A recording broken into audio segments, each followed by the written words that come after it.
ٹھیک ہے. اس کے بعد دیکھیے توارث ماحول پر اثر انداز نہیں ہو سکتی. اب اس کا کیا مطلب ہے؟ توارث آپ ماحول اپنی مرضی سے سیٹ کر سکتے ہیں، لیکن وراثت آپ کے ماحول کو چینج نہیں کر سکتی. ٹھیک ہے. تو جو توارث ہے وہ تو انسان کے اندر ہے نا، ماحول ایکسٹرنل ہے. تو ہم اپنے ماحول کو تو موڈیفائی کر سکتے ہیں، چینج کر سکتے ہیں، لیکن ہماری وراثت ماحول پر اثر انداز نہیں ہو سکتی. پھر توارث جینیاتی صفات کی نمو کرتا ہے. اس میں دیکھیے کہ ہماری جو وراثت میں ہم خصوصیات لے کے آتے ہیں، ماحول ہمیں ایکٹیویٹ کر دیتا ہے ان کو شروع کرنے کے لیے، یا ماحول ہمیں ایسی سچویشن پرووائڈ کر دیتا ہے کہ ہمارے وہ جینز ایکٹیویٹ ہو جائیں. ٹھیک ہے. توارث خام مال فراہم کرتا ہے، را مٹیریل. خام مال کسے کہتے ہیں؟ جس پر بعد میں پروسیسنگ کر کے اس کو پراپر کسی شیپ میں کسی پروڈکٹ میں ہم چینج کر لیں. تو جو وراثت میں چیزیں ملتی ہیں وہ ہمارے پاس را مٹیریل ہیں، خام ہیں. ان کو ماحول پالش کر کے ایک پروڈکٹ کی فارم میں لے کے آتا ہے. ناموافق ماحول شخصیت خراب کر سکتا ہے. ہو سکتا ہے آپ نے اپنی وراثت میں بہت اچھے جینز آپ لے کے آئے ہوں، لیکن ماحول پرفیکٹ نہیں ملا. ماحول پرفیکٹ نہیں ملا تو انسان کی شخصیت خراب ہو جاتی ہے. ٹھیک ہے.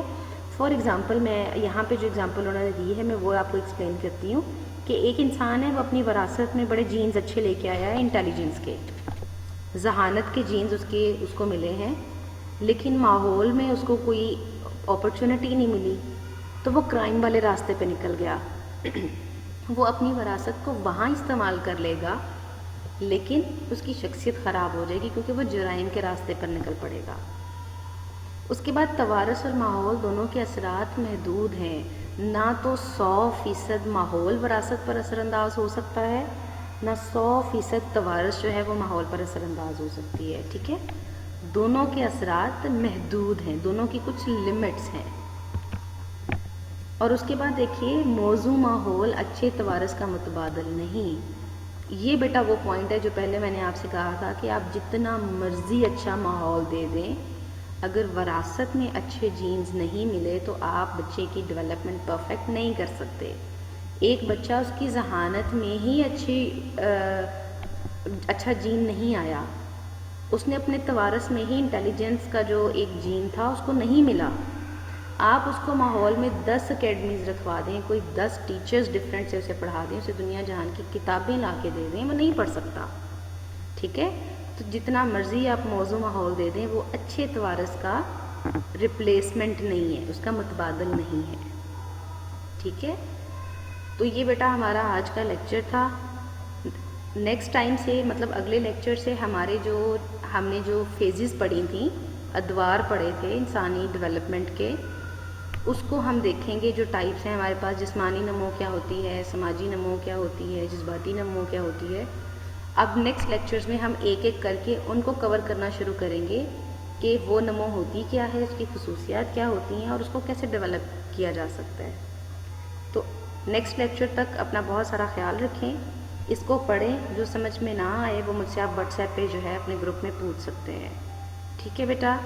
اللہ حافظ.